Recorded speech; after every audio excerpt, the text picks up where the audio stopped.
সময়ের 1 ফোর, অসময়ের 10 four. Stitch in time saves 9। অতি পুরাতন একটি কথা, অতি প্রচলিত একটি কথা, অত্যন্ত চমৎকার একটি মেটাফোর। অর্থাৎ সময়ের কাজ সময়ে করা। আমরা নর্মালি ব্যক্তিগত জীবনে, পারিবারিক জীবনে, সামাজিক জীবনে আমরা সমস্যাগুলোকে জিয়েই রাখি। আমরা ডিপোজিট করে রাখি সমস্যাগুলোকে আগামীকালের জন্যে, আগামী মাসের জন্যে, আগামী বছরের জন্য। বাট সময় কিন্তু পার হয়ে যায়, আমরা সেই সমস্যাগুলো সমাধান করতে পারি না। আমরা ভবিষ্যৎ করব করে সেই সমস্যাগুলিকে আসলে আমরা জিয়েই রাখি, ডিপোজিট করে রাখি।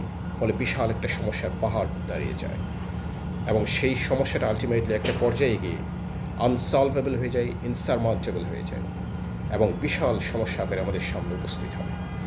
এই জন্য সমস্যা যখনই উৎপত্তি হবে, সমস্যা যখনই তৈরি হবে, বা কোনো কাজ যখন রাইট টাইমে করতে হবে, সেটা যদি আমরা প্রপারলি রাইট টাইমে অ্যাড্রেস করতে পারি, তাহলে সমস্যাগুলো আসলে বিশাল হয় না, বিশাল আকার ধারণ করে না, বিশাল পাহাড় হয়ে যায় না।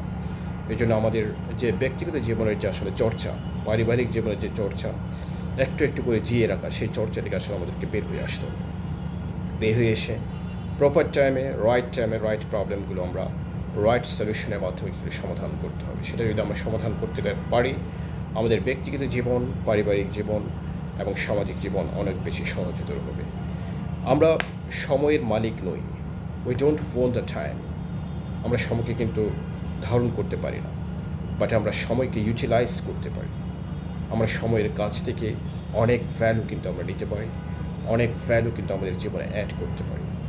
আমরা এই মুহূর্তটি যেটা আমাদের জীবন থেকে চলে যাচ্ছে, will never get back it again. আমরা কিন্তু সেটাকে আর ফেরত পাবো না। এই জন্য আমরা যদি proper time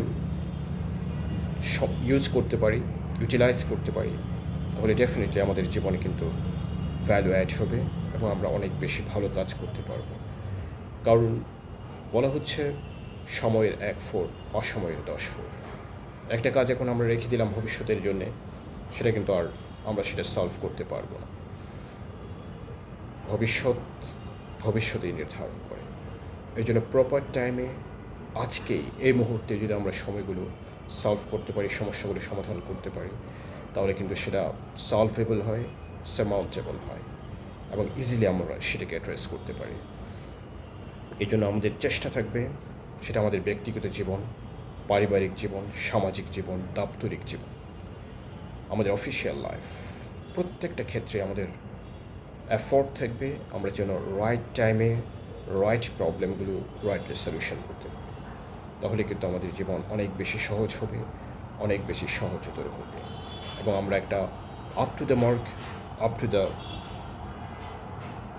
state, up to standard, up to the mark এবং up to the standard life lead করতে পারবো এবং আমরা ভবিষ্যৎ জীবনটাকে অনেক বেশি সুন্দর করতে পারবো।